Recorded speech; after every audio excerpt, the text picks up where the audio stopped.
This is just the type of a question that could be asked at the exam. You're given a curve and you're given a tangent to this curve. The tangent is the real tangent. It's not just an equation of any tangent. The curve is A's and B's, but the tangent is really something important. So have a look at that tangent. What can you learn from that tangent? Let's rewrite it so that it looks more familiar. And you can see that the slope of this tangent is going to be -3.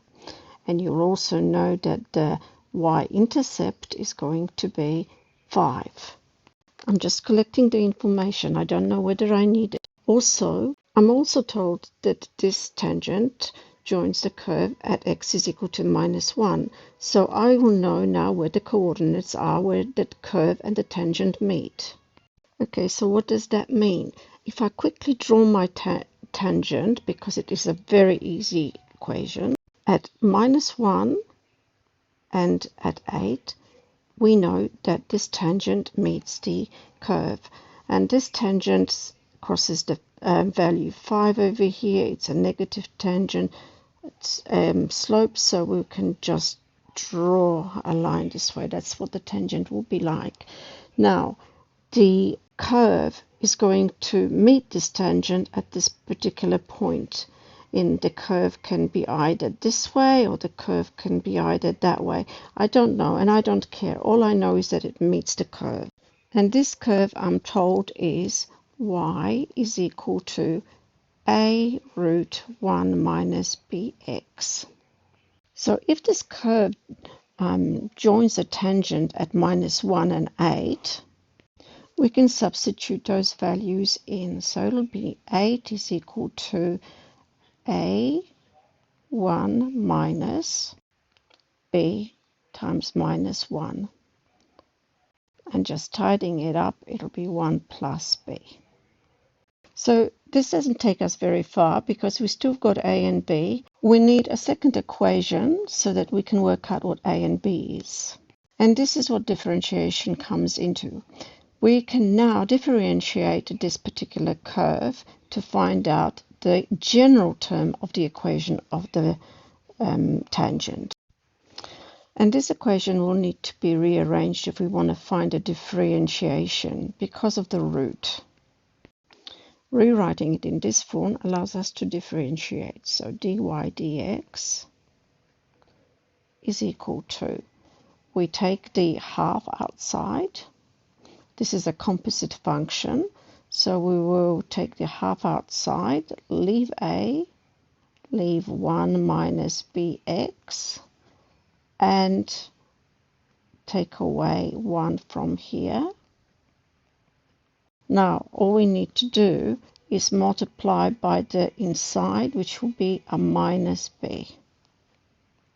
And this should look like, now this is a general term of this tangent, but at -1 and 8, it had a slope of 3, -3. So -3 is equal to minus ab over 2, 1 over root 1 minus b. And remember the x was equal to -1. So, okay, so rearranging it, make sure you don't lose yourself with all the minuses. First of all, we can get rid of the minuses, so we will have 3 is equal to ab over 2, 1 over, and here we've got the root of 1 plus b. So now we've got two equations with a and b. The other one is above over here in yellow. Before I write that yellow equation number 1, I don't like the fact that this one has numerators and denominators, so I'm going to rearrange it. And that's what it'll look like. Okay, now, secondly, I look at this and I think to myself, oh my gosh, it's got b on one side and b on the other side. Could I not rearrange this again just for a? And I used the green color for B so that you can see them clearly because they look a bit like the 6. Or okay, that was equation 2, all rearranged. Now I'm going to bring equation 1 here. And so you can see these are 2 equations now that I can solve. I'm going to rearrange them both for A. And so here they are again. Now, that means that I can equate the both A's.